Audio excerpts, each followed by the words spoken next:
so pretty. This hair is so pretty. In my last video, if you haven't watched my last video, I don't want to do that. I'm not going to do that. I'm just going to talk to you like a normal human. I think why Rugger is barking so much is because there's no human being and I'm talking like that's abnormal. You know what I mean? So I think Rugger thinks like I'm mentally ill or something. Like, not completely wrong, you know, but what do you need? What could you possibly need? You've been fed. You've been walked. I've played with you. What more does a human need? I mean, let's give you a little bit of hair background. First, I was, I guess, born, right? And I suppose I have hair. I think I started with perming the hair. Well, I didn't do it, but my mom did. It's okay, Ma. It's okay. That's what people did during those days. Like, no one's angry at you. It's fine. So then it was the perms, and I quite liked it, right? And then from the perms, I started watching Oprah. I don't know if Oprah was relaxing her hair, but it had like those wavy thing, and I was like, I want Oprah hair. And so then we started relaxing our hair. This is my mom and I. We didn't do it ourselves. It was like a girl's thing on like Saturdays, you know. We'd go to the hair salon, get our hair done, relax the hair. And then when I got to high school, I'm not quite sure what happened in high school in my life or what influenced me in high school. I remember what influenced me. Actually, what influenced me was a TV show. I forget the name of the TV show. Give me a second. Coca-Cola Pop Stars. That was the TV show. During the time of watching Coca-Cola Pop Stars, there was this beautiful young girl from Cape Town. Not me. You were thinking about me. Not me this time. Another beautiful girl. This is Pam Andrews. Pam had her hair like in spikes. Like she was just like a cool, cute, young, maybe late teens, early 20s. And she was from Cape Town. And her hair was like, you know, in these spikes. And I fell in love, not only with Pam and just her carefree life attitude, but with her hair and how experimentative, how she enjoyed to experiment with her hair. And then I thought, I'm going to do that. That's going to be me. I am going to stop the relaxer and I want my hair to go boom, like Pam's hair. And that's around when I stopped relaxing my hair. At this point, I'm around 15 years old or so. I am telling you, I was enjoying my life, okay? And then the afro grew. Rugger, I don't know where your ball is, bruh. So once I embarked on this relationship with my hair, I started noticing that I don't know if I noticed it at that time or like this is a more like in hindsight experience. But what I will tell you is that I brought on old habits, right? And those old habits being that I was used to hair that was manipulated. I was used to hair that was either relaxed or permed. So going from that to having hair that was completely my natural hair texture, mind you, this was not even early 2000s. So during those days, there was no YouTube doing natural hair routine. There was none of that. I wasn't used to the texture. I was not used to all this. Yeah, but look at this. The way I love it now, the way it was overwhelming for a teenage girl. It was a serious business. Because it was such serious business, I continued to go to the hair salon. And at the hair salon, instead of relaxing the hair, my mom and I were kind of in a similar hair journey at the time. We would get our hair blow dried, right? And I have to be honest with you, I was not it's fine. I didn't even wash my own hair, you guys. I didn't even, I was so disconnected. The only thing I did was to plait my hair at night before I go to bed. So I would just go to the hair salon, have them wash it every week, and then they would blow dry it because it just felt like so much work. It just felt like too much at that time. So right now in life, I preach a different gospel, okay? There is nothing that is too much about this crown of hair that you are seeing right now on your screen. There are days where I'm like, I'm not interested in washing this hair. Yes. However, there's just a completely different relationship. You know, it's just a completely different relationship. And I think that growth as a human being has something to do with that. Then I grew up, moved from home, and when I got to Johannesburg, I decided to find another hair salon that would give me the service that I received in Cape Town. And mind you, every time we would go to a hair salon, we would like connect with a hairdresser, and this hairdresser would like learn my hair, and then she would take care of it. And then when that hairdresser like moved on with her life, I'd need to like connect with a different hairdresser and like teach them the ways, right? Because this was just at a time where YouTube wasn't a thing, and it was also at a time where natural hair wasn't in vogue, you know? So people at the hair salon didn't quite know what to do with you. So you needed, as the client, you needed to be patient with them, and they also needed to show you some patience so that you could kind of like teach each other and like work together to make this work. So in Johannesburg, I found great hairstylists, stuck with them, all was well. And then during that time, I was like in my early 20s. Yes. One of the things I did was to experiment. Because at this point, I had had natural hair for years, you know? And it was just like the same thing, different day, 4 years. And I was kind of bored. So I decided to experiment. In like 1 week, I did a weave. And it's interesting because, you know, the myth that different hairstyles pull different men? It's true. It was fascinating because prior to that, the kind of men that would hit on me, or just in general, the kind of heads I would turn from the male species, it was, I expect, you know, it was very predictable. It was predictable. It was the Conchas brothers.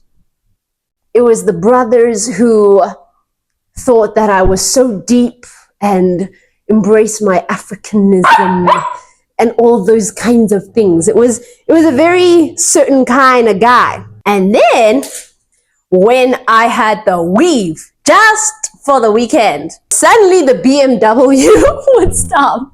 And prior to that, it like a BMW wouldn't stop, you know, to ask you out. Now a BMW and a Mercedes-Benz was stopping to ask you out. And I was like, oh, these cars are asking me out. Fascinating. Okay. So yeah, that was fun.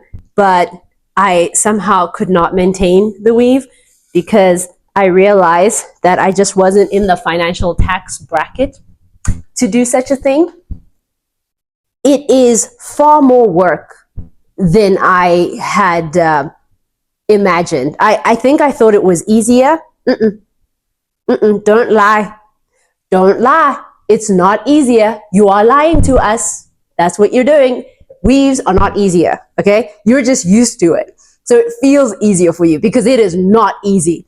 Then I was like, oh my gosh, my hair is so much easier. So I went back to my natural hair, and that's kind of how I just continued living. I just kind of like decided, well, this is my life now, you know?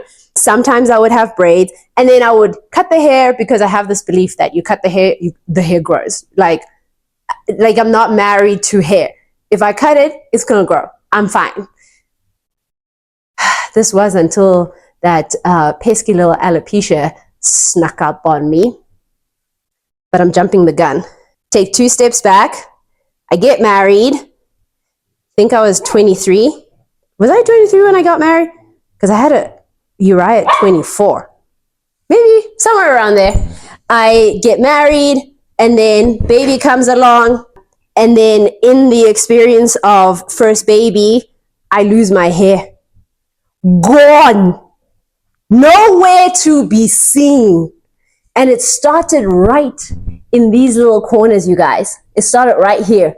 Started disappearing, like a receding hairline, like I'm a man or something. Then I went to South Africa with Uriah, and while I was in South Africa, there's just something about freedom and hair in South Africa. And not to say, my Americanos, that there is no such thing here. There probably is. I just, no, let's just be honest. There's just a freedom about women and hair in South Africa that I've never experienced anywhere else, okay? So while I was there, I just decided to cut my hair because in South Africa, it felt like I would still feel attractive as a woman, even with no hair, It's just a thing. It's a freedom. It's a freedom about hair that I just love about South Africa. There's a freedom there. And you don't feel like you're boxed in some way, or like you're less attractive as a woman, or you're all of a sudden your sexuality is in question. So I cut my hair, and I assumed, just as in my youth, that it would just grow back again. Lovely assumption.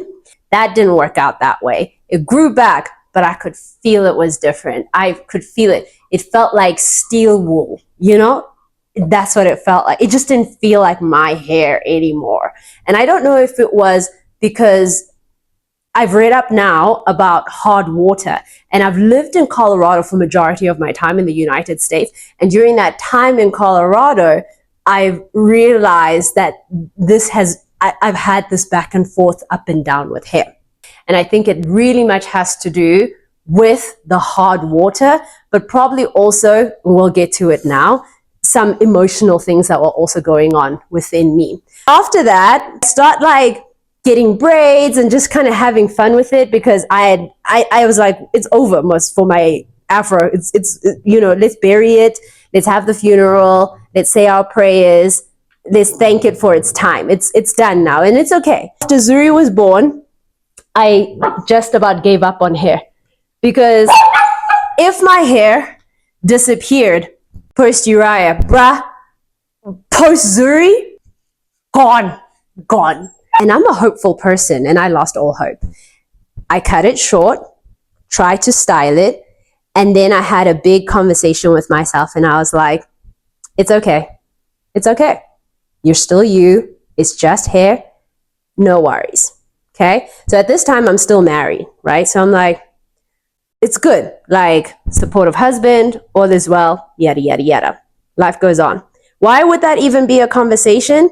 I think as women, we are quite married to our hair. It really is a big part. Let me not speak for the nation of women. My hair was a really big part of my identity. So it was quite difficult to let it go. But I still didn't have a feeling that I've let it go forever, up until I got divorced. Within the week when I filed for divorce, where I found my first open patch, like a 5 Rand coin. 5 Rand coin in American, it's bigger than a quarter. And it was right there.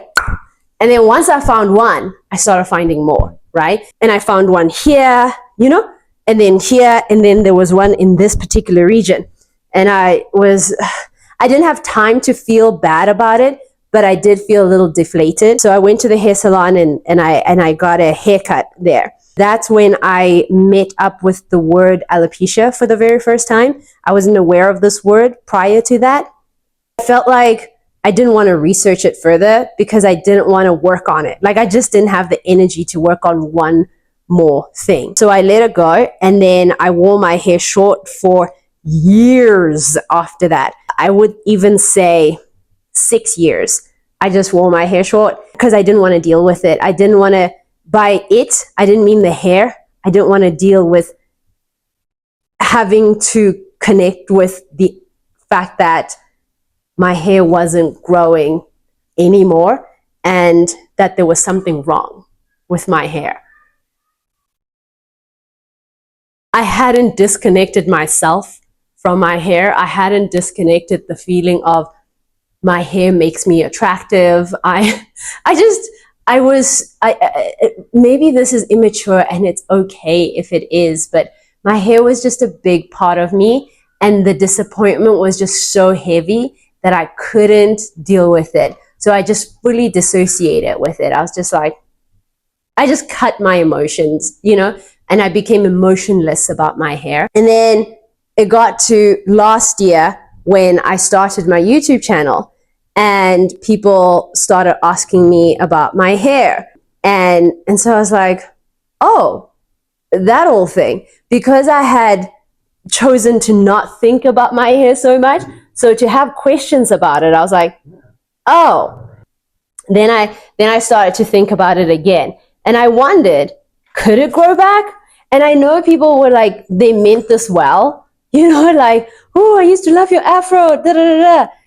And it wasn't a pain body, only because I was numb to it. So I didn't allow it to be a pain body. And so I just thought, could my hair grow back? Could I grow it back? Can you reverse alopecia? Like, is that a thing? And I decided that I didn't care whether it was a thing or not. And I also chose to not care whether people wanted me with an afro again or not. And instead, I chatted with myself and I said, do I want myself with an afro again? Like, do I want to experience that? Do I want that as an option again in my life? And my friend, the answer was yes. And so when the answer, okay, I have to stop recording. I have work. I literally have a work consultation in 3 minutes, you guys. I mean, this is a lot of hair to still, and I'm not going to rush it. I'm getting on my work call. I'm getting on my work call. Yep. The other nice thing about living in Colorado, the most I will do is to kind of tuck these back. You know what I mean? That's what I'm going to do. This will be a conversation for another day, but I will be honest with you and say, I like living in Caucasian City when it has to do with hair, because you show up however, wherever, and what do you get? Oh my gosh, it's so cute. Wow, I really like those puffs. A man said that to me the other day. Bless his heart. He was at the car wash and he goes, those puffs look so cool. So I really like this ready acceptance of like how I show up, And I'm not saying, us black folks don't do that. No, I am saying that because, hey, black people have a different standard for black people hair that them Caucasians don't. Let's just be honest about that. So I feel so free to not have my hair at a certain, because how does they don't know what to expect. I say they. I don't mean this in a racial manner. All people of the world. I love all colors, all generations, and yada, yada, yada, fill in the rest. Okay, work. What were we talking about? What point were we on? So when I finally decided to not identify myself with alopecia, it was genuinely just a decision. I was like, I don't have alopecia. I don't know what you're talking about. What's alopecia? I just didn't identify with the thing that I no longer wanted in my life. I denied it. I denied its existence. You know, like how in Christianity we say, I rebuke this, whatever this is. I rebuke this in the name of Jesus Christ. I rebuked alopecia, my friend. I rebuked it in the name of Jesus Christ. And in rebuking it, I spent my time, anytime I would look at my hair, I'd be like, I deny it. I would deny. No, rugs. Ugh. Okay, if my camera angle looks crazy, we can blame it on the dog named Rugger. And I think that's what the Bible teaches us. When you pray for the thing, you believe that you have received the thing. My prayer was to have an afro again. So I just believed that I had received the answer to my prayer. So whenever I would touch my hair and feel a bald spot, I would deny its existence. I'd be like, that's not a bald spot. It's perfect. My hair is perfect. And that's another thing that I think I want to share with you before the end of this video is the affirmations. You know how I always say affirmations? I'm not talking, for the sake of talk. I know I like to talk, but I'm not just talking because I like to talk. It's a real thing, these affirmations. They can change your life. Because when I say affirmations, I'm just choosing to believe that genuinely God has blessed me. And this is God's desire for my life. And therefore, I receive, I receive, I receive. That's what these affirmations are. That's what they are for me. This channel that I follow, this hair channel, the woman who runs it is amazing. She's a goddess, you guys. Like a proper goddess. Like a gorgeous Nigerian goddess. She's just perfect. I love her. I love her face. I love her skin. I love her hair. I love her life. I love her children. I love the way she parents. I love everything about this woman. Okay. And one of the things that I learned from her, I was doing it already, so props to me, but I gained it even more. Sorry, I'm like throwing a ball with my feet. I gained it even more. Like I gained the confidence in it because, I felt validated and it felt good. I was like, oh my gosh, this is validation that I'm doing the right thing.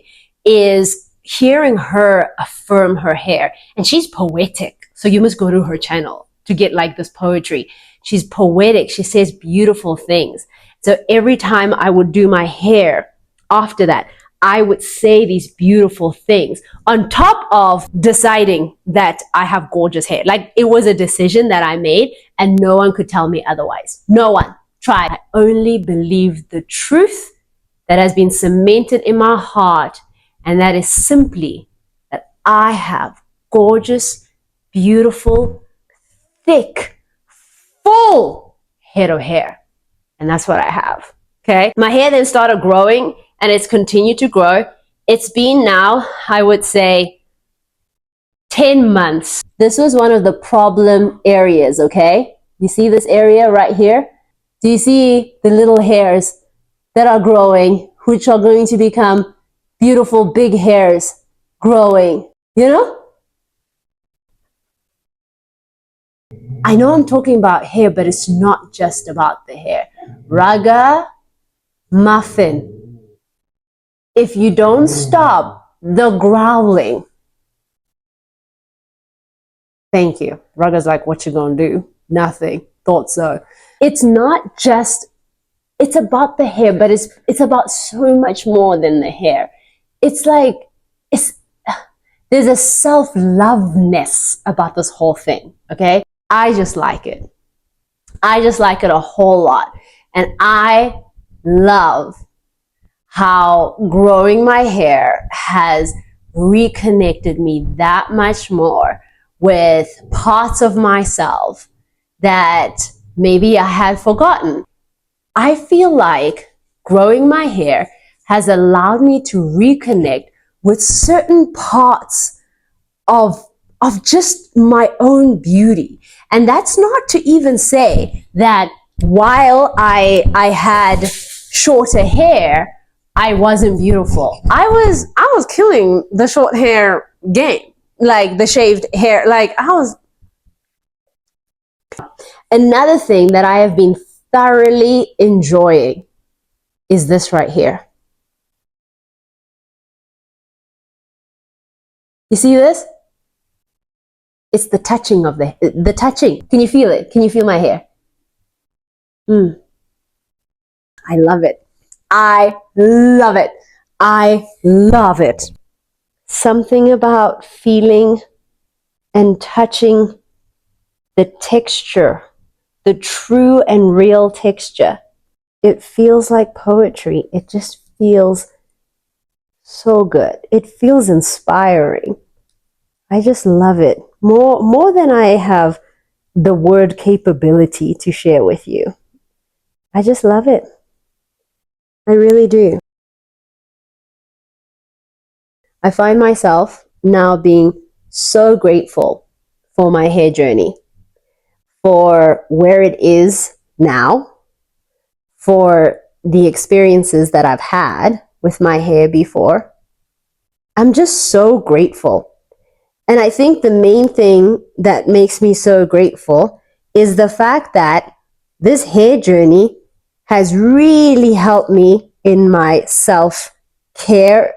No, this hair journey has really helped me in embracing myself at whatever stage I find myself in, you know. It's not a perfect embrace. I get it.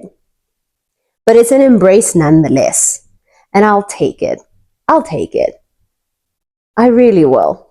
Thank you. I'm taking it. What I remembered from filming this video is just the simple thing of sometimes you just gotta decide.